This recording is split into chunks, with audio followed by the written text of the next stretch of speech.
Les viols des mineurs sont devenus récurrents en Guinée-Conakry. En l'espace d'un mois seulement, plusieurs cas ont été signalés à Conakry et à l'intérieur du pays. Le phénomène grandit et est devenu très inquiétant. Les violeurs sont de tout âge, tout comme les victimes. C'est le cas de cette fillette de 8 ans qui a été violée par un homme d'âge mûr.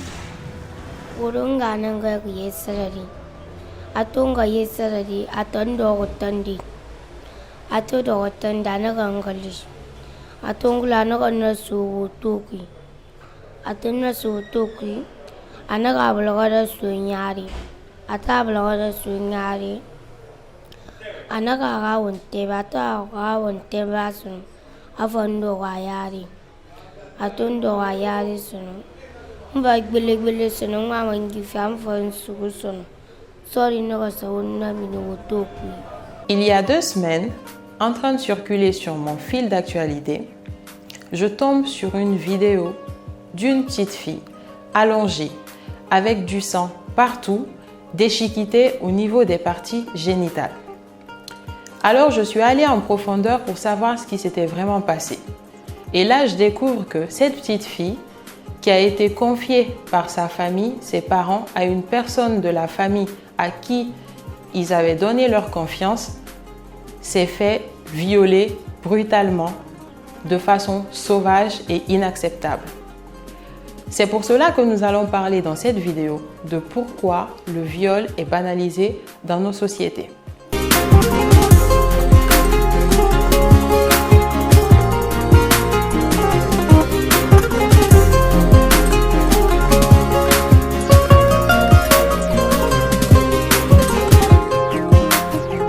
Aujourd'hui, fort malheureusement, nous avons des cas de viol en masse en Guinée.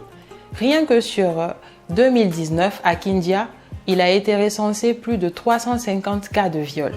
Mais ce qui est vraiment choquant dans cette histoire, c'est qu'on fait face à une sorte de banalisation.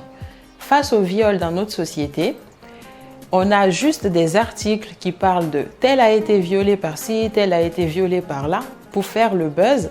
Et après, on n'en parle plus. Pourquoi? Il y a 2 raisons que je vais vous donner, suivez-moi.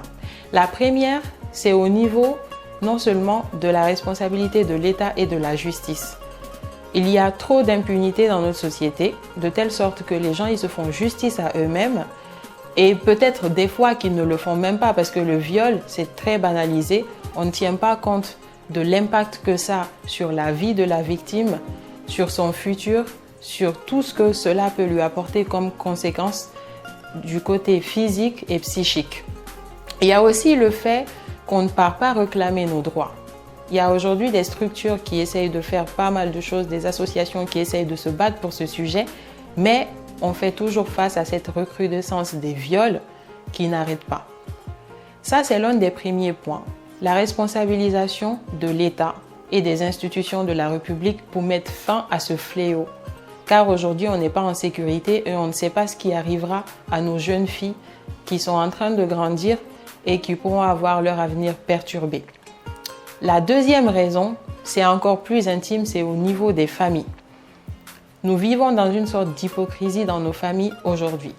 C'est-à-dire que, comme dans l'histoire que je vous ai racontée au début, la famille confie sa fille ou à un jeune homme qui est censé être l'oncle ou le cousin, ou même des fois ça peut être le papa ou même le grand-père.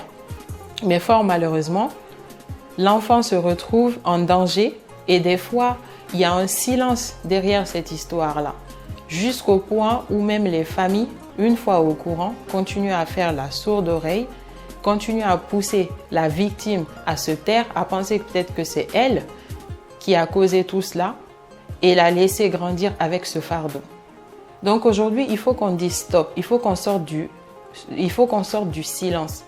Il faut qu'on sorte de ce qu'on appelle chez nous la sutura. La sutura, c'est-à-dire que quel que soit ce qu'une personne fait de mauvais, il faut continuer à la couvrir.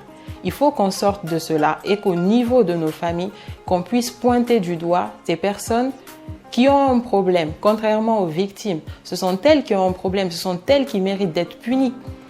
Une fois que cette responsabilité sera engagée au niveau de la famille, on pourra imposer au niveau étatique, on pourra aller arracher nos droits pour que ces filles arrêtent de souffrir.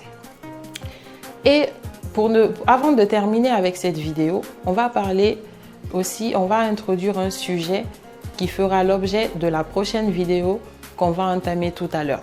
C'est la divulgation des informations, des photos, des victimes ou de quoi qui se passe sur Internet que les gens ont malin plaisir à mettre. N'hésitez pas à vous abonner à Citoyen 224. Nous sommes sur YouTube, Facebook, Instagram et vous retrouverez l'intégralité de toutes nos vidéos jusque maintenant. À très bientôt pour le prochain sujet.